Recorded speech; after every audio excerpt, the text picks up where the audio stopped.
Introduction. Albert Belle, born August 25, 1966, formerly known as Joey Belle, is an American former Major League Baseball outfielder who played from 1989 to 2000, most notably for the Cleveland Indians. Known for his taciturn personality and intimidating stature, Belle was one of the leading sluggers of his time, and in 1995 became the only player to ever hit 50 doubles and 50 home runs in a season, despite the season being only 144 games. He was also the first player to break the $10 million per year compensation contract in Major League Baseball. Belle was a five-time All-Star and Silver Slugger. He retired with a .295 career batting average, and averaged 37 home runs and 120 runs batted in, RBIs, per season between 1991 and 2000. He is one of only 10 players in MLB history to have 9 consecutive 100 RBI seasons. Early life. Albert and his fraternal twin, Terry, were born on August 25, 1966, in Shreveport, Louisiana, the son of Albert Belle Sr., a high school baseball and football coach, and Carrie Belle, a former math teacher. He attained the rank of Eagle Scout in the Boy Scouts of America. Belle attended Huntington High School in Shreveport, where he was a star baseball and football player, a member of the National Honor Society and vice president of the local Future Business Leaders of America. He graduated 6th in his high school class and made the All-State baseball team twice. In 1984, he was selected to play for the U.S. in the Junior Olympics, in which the U.S. won a silver medal.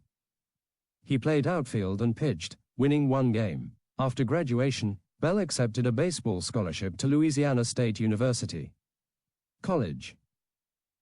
Belle played college baseball at Louisiana State University from 1985 to 1987, where he made first-team All-SEC in 1986 and 1987 and played in 184 games, with 585 at-bats, 194 hits, 30 doubles, 49 home runs, 172 RBIs, 157 runs, a .670 slugging percentage, and a .332 batting average.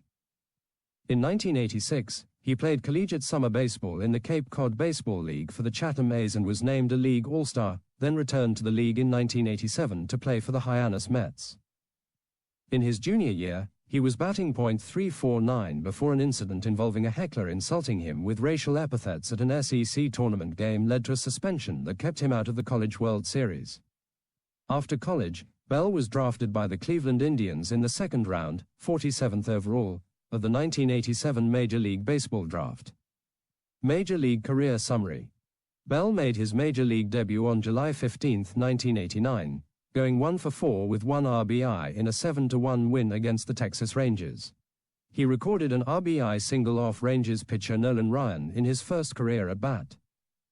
On July 19, Belle hit his first Major League home run and went 2 for 4, helping Cleveland to a 10-1 victory over the Minnesota Twins. He ultimately played in 62 games during his first season, batting .225 with 7 home runs and 37 RBIs. Belle became the 4th player to have 8 straight seasons of 30 home runs and 100 RBIs, joining Babe Ruth, Jimmy Fox and Lou Gehrig, a feat since matched by Albert Pujols, Rafael Palmeiro, Manny Ramirez and Alex Rodriguez. He was an accomplished base runner, with a career-high 23 steals in 1993, and 17 steals in 1999 despite hip problems that plagued him late in his career. He led the league 3 times in RBIs, 3 times in total bases, 3 times in extra base hits and twice in slugging. He was a 5-time All-Star between 1993 and 1997. He had a strong throwing arm, and was a gifted pitcher in high school. His range factor by games played was consistently higher than the major league average at that position. Nevertheless, he still managed to accrue a -63 total zone runs during 12 major league seasons. Belle's career highs in home runs, RBIs, batting average, runs scored and walks occurred in 5 separate seasons. In 2006, the Hardball Times published a statistical comparison of Belle's career statistics with that of 60 of his current and former peers. The article ranked him in career prime value behind Hall of Famers Ralph Kinner and Frank Thomas. In 1992, Belle would have become one of only 5 players in MLB history to hit a home run over the left field roof of Detroit's Tiger Stadium, joining Harmon Killebrew, Frank Howard, Cecil Fielder and Mark McGwire. However, The ball struck a light tower on top of the roof and fell back into the stands. In 1994, Belle lost the batting title to New York Yankees outfielder Paul O'Neill, .359 to .357. In 1995, Belle became the first player in Major League history to hit 50 home runs and 50 doubles in the same season. The last player before him to reach as many as 40 in both categories had been Willie Stargell in 1973. The achievement was more impressive because Belle played only 143 games in 1995 due to a season shortened by the previous year's player strike. Belle's surly reputation and disdain of the media cost him votes for the 1995 MVP award. He finished second in the voting to the Boston Red Sox, Mo Vaughn, even though he led the American League that season in runs scored, home runs, RBIs, slugging percentage and total bases, and outpaced Vaughn head-to-head in every important offensive category except RBIs. Both men had 126. Both players' teams reached the playoffs. This was in the middle of a 3-year streak in which Belle finished third, second and third for the American League MVP. Belle had 2 other top 10 MVP finishes, in 1993, 7th, and 1998, 8th. On November 19, 1996, Belle signed a 5-year, $55 million, equivalent to $108 million today, deal with the Chicago White Sox as a free agent. This contract made him the highest-paid player in baseball for a brief period and the first player in baseball history to make $10 million in a season. He enjoyed 2 great seasons in Chicago, including a career-high 27-game hitting streak in May 1997, and came close to another 50-50 season in 1998 with 49 home runs, a White Sox team record that still stands, and 48 doubles. He also drove in 152 runs to break Zeke Bonner's single-season franchise record of 138 in 1936. To date, the RBI total also remains a White Sox single-season record. Additionally, when Cal Ripken Jr. ended his record consecutive game streak at 632 in September 1998, it was Belle who took over as the Major League's active leader in the category. His streak of 392 consecutive games ended the next year due to a perceived lack of hustle viewed by his manager. Belle's contract with the White Sox had an unusual clause allowing him to demand that he would remain one of the 3 highest-paid players in baseball. In October 1998, he invoked the clause, and when the White Sox declined to give him a raise, he immediately became a free agent. He again became the game's highest-paid player, signing a 5-year, $65 million, $123 million today, deal with the Baltimore Orioles on December 1, 1998. However, his career ended just 2 seasons later when he was forced into retirement at age 34 by degenerative hip osteoarthritis. He was kept on Baltimore's active 40-man roster for the next 3 years as a condition of the insurance policy which largely reimbursed the Orioles for the remainder of his contract. Belle homered in the final at-bat of his Major League career, at Oriole Park at Camden Yards on October 1, 2000. In 1,539 games over 12 seasons, Belle posted a .295 batting average, 1,726 for 5,853, with 974 runs, 389 doubles, 21 triples, 381 home runs, 1,239 RBIs, 88 stolen bases, 683 bases on balls, .369 on-base percentage and .564 slugging percentage. Defensively, he recorded a .976 fielding percentage playing at left and right field. In 18 postseason games, he hit .230, 14 FOR 61, with 10 runs, 2 doubles, 6 home runs, 14 RBIs, 1 stolen base and 14 walks. Personal problems.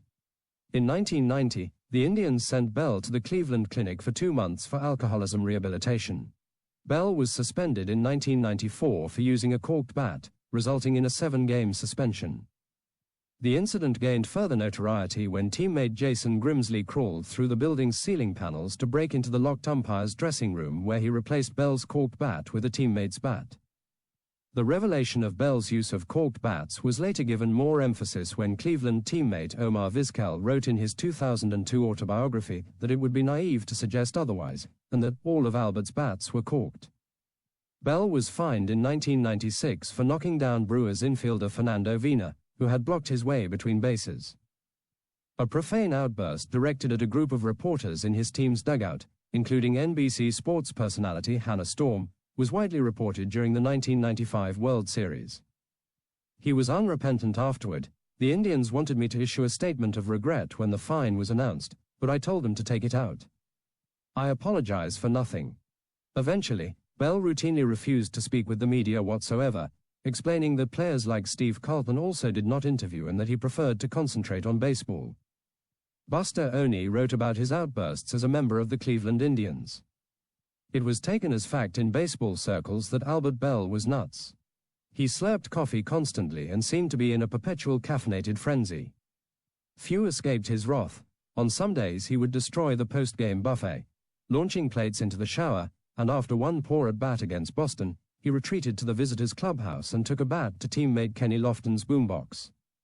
Belle preferred to have the clubhouse cold, below 60 degrees, and when one chilly teammate turned up the heat, Belle walked over, turned down the thermostat and smashed it with his bat. His nickname, thereafter, was Mr. Freeze. The Indians billed him $10,000 a year for the damage he caused in clubhouses on the road and at home, and tolerated his behavior only because he was an awesome slugger. In 2001, following his retirement, the New York Daily News columnist Bill Madden wrote, "Sorry, there'll be no words of sympathy here for Albert Belle. He was a surly jerk before he got hurt and now he's a hurt surly jerk. He was no credit to the game." Belle's boorish behavior should be remembered by every member of the Baseball Writers Association when it comes time to consider him for the Hall of Fame. In his first year of Hall of Fame eligibility, 2006, he garnered only 7.7% of the baseball writers' votes, missing election by an extremely wide margin. However, his vote total was high enough to keep his name on the ballot for the following year. In 2007, he received only 19 votes, 3.5%, knocking him off the ballot. In retirement, Belle had his first encounter with the Cleveland Indians since leaving the club in 1996, during their 2012 spring training in Goodyear, Arizona, and was joined by former teammates Kenny Lofton, Sandy Alomar Jr., and Carlos Berger. In spite of this, Belle declined both to attend the 20th anniversary celebration of the 1995 World Series team in 2015 and the 2016 ceremony when he was inducted into the Indians Team Hall of Fame. Legal troubles. In October 1995, Belle's house in Euclid, Ohio was egged by teenagers after he turned away trick-or-treaters on Halloween. Belle chased one of the trick-or-treaters in his car. Belle was fined $100 for reckless operation of a vehicle. The guardian of the teenager later sued Belle for $850,000, contending that Belle's car had bumped into the teenager. The lawsuit was settled in 1997. In 2006, Belle was sentenced to 90 days in jail and 5 years probation after he admitted to stalking his former girlfriend. On March 25, 2018, Belle was arrested in Scottsdale, Arizona and charged with indecent exposure and DUI. All charges were dismissed the following month.